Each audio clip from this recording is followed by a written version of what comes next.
Lands थी, कौन सी lands थी? गैरिसन टाउन और ये जितनी भी लैंड्स थी यहाँ पर की, वो सब किसको दे दी? पीजेंट्स को। पीजेंट मतलब किसानों को। क्यों? क्योंकि वो एग्रीकल्चर करेंगे, है ना। एग्रीकल्चर को उस टाइम पे क्या किया, बहुत इंकरेज किया गया और उनको जगह दी गई, लैंड्स दी गई, ताकि वो क्या करें, वहां पर पे एग्रीकल्चर करें, है ना। New fortress garrison town and towns were establish to protect trade routes and promote religion trade. तो उसके बाद में क्या किया गया वहां पर पे, बहुत सारी चीजें जो हैं, जैसे हमारी रूट साइड पे जो था, मतलब इधर से उधर अगर सामान लेके जाना होता था, ट्रेड्स वगैरह, इन सबको क्या किया गया वहां पर, बहुत इंकरेज किया गया, है ना। फिर क्या हुआ था सेकेंड एक्सपेंशन? पहला एक्सपेंशन क्या था कि उन लोगों ने उनकी जमीन जो थी वो पीजेंट्स को दे दी थी for their agriculture. Second expansion क्या था? Second expansion occurred along the external frontiers of the Sultanate. Military expeditions into the South India started during the religion Alauddin Khilji and culminate with Muhammad Tughlaq. In their competition Sultanate armies, देखो क्या हुआ, second expansion जो उनकी आर्मीज का था, उनकी आर्मीज बढ़ रही थी, है ना, उनकी आर्मीज बढ़ रही थी, हॉर्स वगैरह सब चीजें एक्सपांड हो रही थी। उन्होंने क्या किया था, किसने, अलाउद्दीन खिलजी ने किससे हाथ मिला लिया था? मोहम्मद तुगलक से, है ना। तो उन्होंने उनकी जितनी भी आर्मीज थी, हॉर्सेस वगैरह जो भी था, एलिफेंट्स थे, है ना, स्लेव्स थे, तो उन्होंने उनको बढ़ाना स्टार्ट किया। By the end of Mohammad Tughlaq reign 150 years after somewhat humble beginning, the armies of the Delhi Sultanate had marched across a large part of the subcontinent. They had defeated rival armies and seized cities. तो जितनी भी rival आर्मीज थी, उन्होंने क्या कर दिया, उसको seize कर दिया था, मतलब बंद कर दिया था, स्टॉप कर दिया वहीं पे, है ना। They had defeated rival armies and seize cities. The sultanate collected taxes from peasantry. और जो वहां के सुल्तानत थे, उन्होंने क्या किया, किसानों से क्या लेना चालू किया, वहां का टैक्स वगैरह लेने चालू कर दिए, है ना। एक मस्जिद थी, है ना, मस्जिद को क्या बोला जाता है? मॉस्क बोला जाता है, ठीक है। मोस्टली इसको पढ़ लेना, ये जो आपको ऑरेंज कलर से लिखा हुआ है, इसको आप खुद पढ़ के समझ लीजिएगा, है ना। बहुत इजी है, बताया गया सिर्फ इतना ही कि ये मस्जिद थी, यहाँ पर ऐसा होता था। किसने ये मस्जिद पे कैप्चर किया था, वही सब है बस, और कुछ भी नहीं है। किसने, सॉरी, इसको बनाई थी, कैप्चर नहीं, किसने इसको बनाई थी, है ना। हम लोग यहाँ से स्टार्ट करते हैं। A closer look administration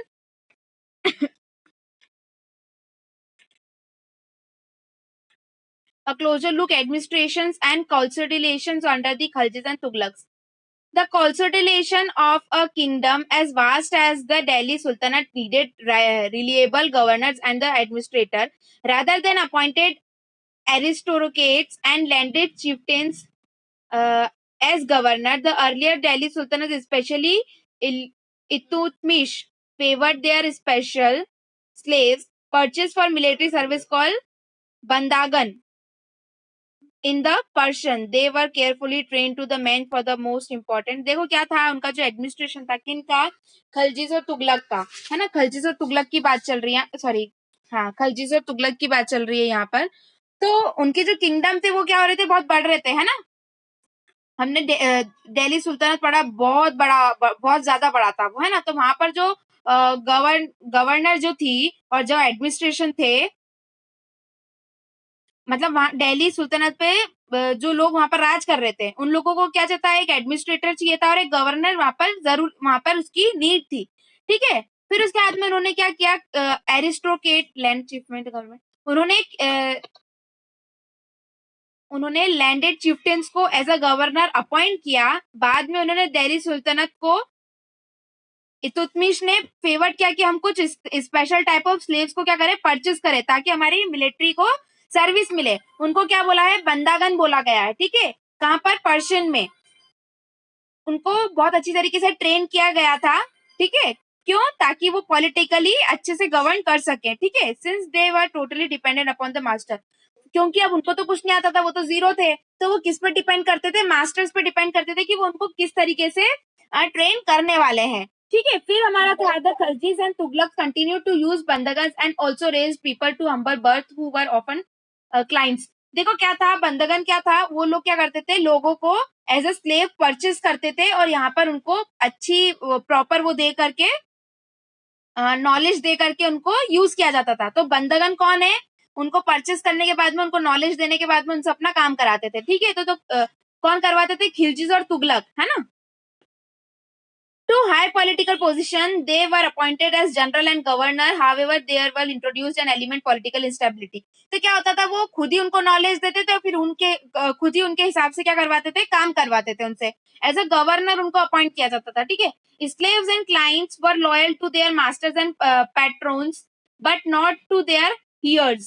Now sultans had their own servants. As a result, the accessions of a new monarchs often saw conflict between the old and the new nobility. The patronage of the humble people of Delhi Sultan was shocked. Many elites and authors of the present Tawarik reside the Delhi Sultans were appointed. देखो क्या था, simple सा इतना था, आप लोगों की इस बुक में देके रखा है कि वो लोगों की खुद का ही राज शासन चल रहा था एक तरीके से, है ना। वो खुद ही अपॉइंट करते थे, खुद ही चुनते थे, तो इसमें किसी का कोई रोल ही नहीं था। Official sultan Mohammad Tughlaq appointed Aziz Kumar a wine distiller Firoz Azimabad.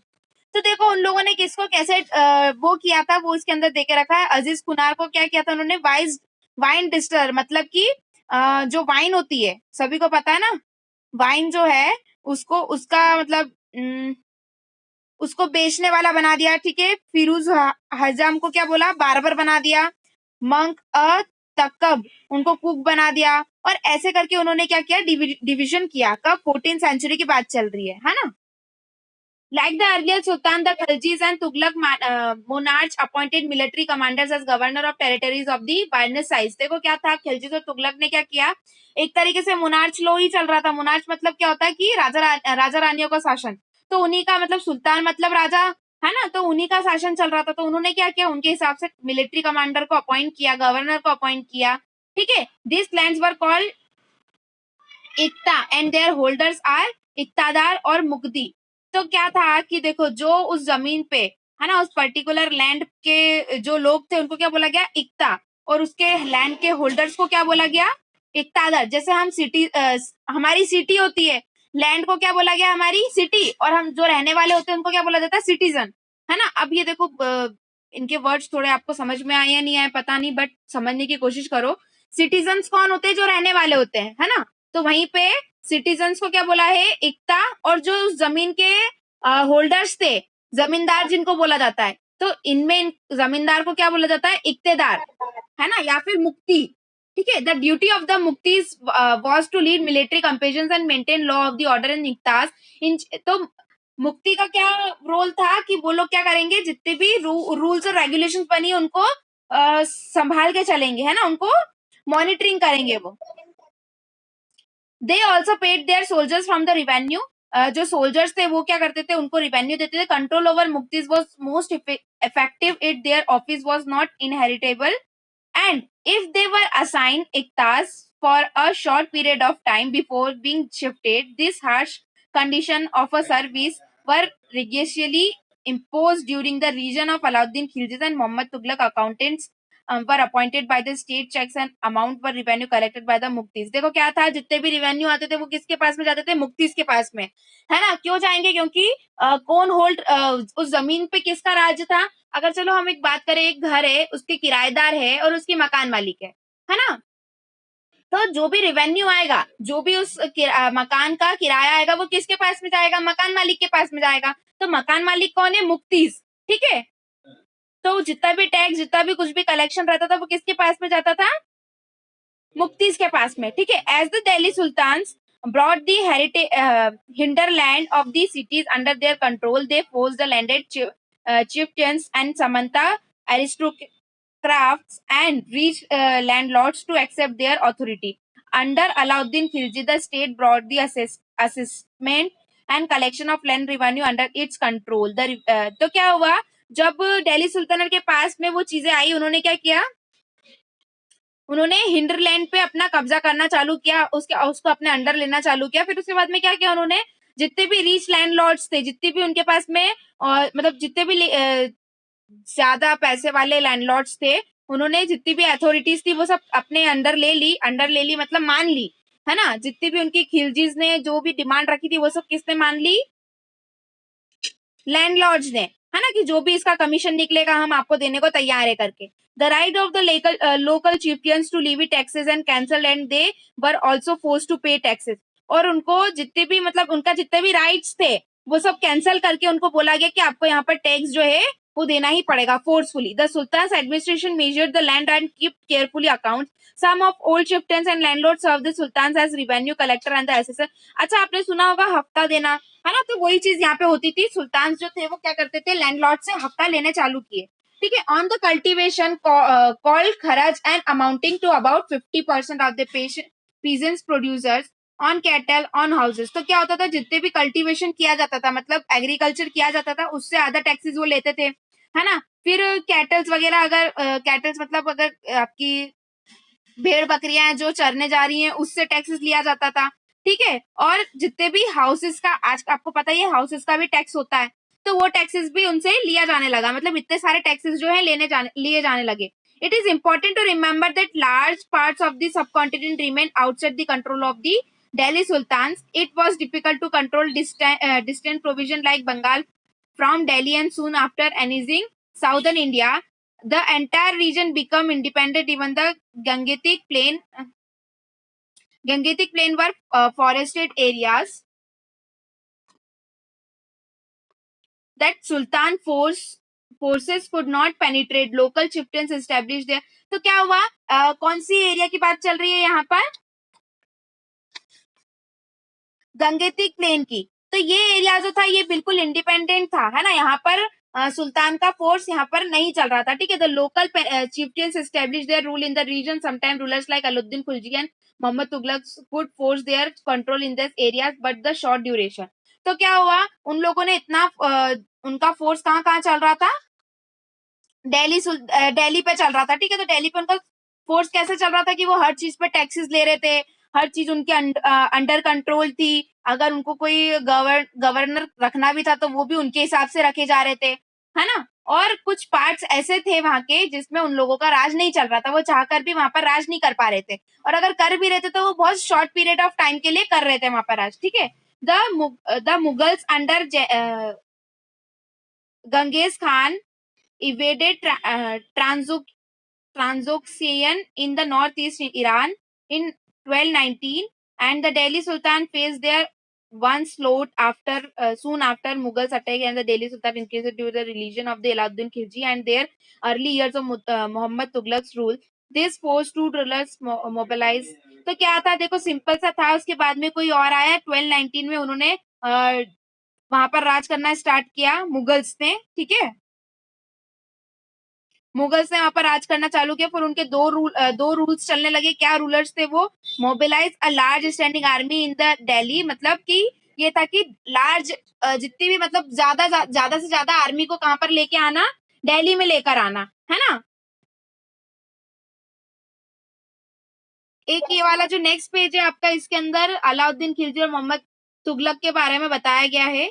ये पेज आपको ही पढ़ना है, ये मैं आपको एक्सप्लेन नहीं करने वाली हूँ, ये खुद आपको पढ़ना है, ठीक है। अलाउद्दीन खिलजी ने कैसे कैसे अटैक किए, कहाँ पर अटैक किए, उन्होंने क्या, उनके अंडर क्या क्या चीजें आई, ठीक है, as well as Mohammad Tughlaq, ठीक है। उसके बाद में उन्होंने क्या कंस्ट्रक्शन किया, कौन से उन कैसे सोल्जर्स वो लाए, ठीक है। उन्होंने कितना दिमाग लगाया किसी चीज को वो करने में, तो वो ही बताया गया। और उसके अंदर कुछ भी नहीं, अगर आप पढ़ोगे तो आपको समझ में आ जाएगा वो।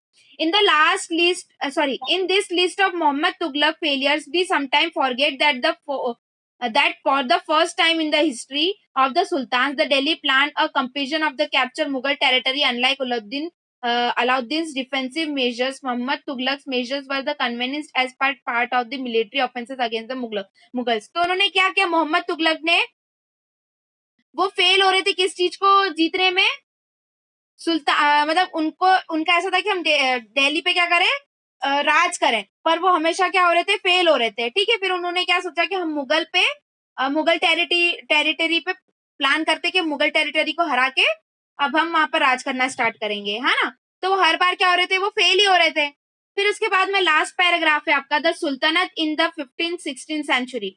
जो वहाँ की जो 15-16 सेंचुरी में कौन वहाँ पे किसने क्या किसने कितनी वहाँ पर गद्दी पे राज किया वो बताया गया है। Take a look at the table 1 again, you will notice that the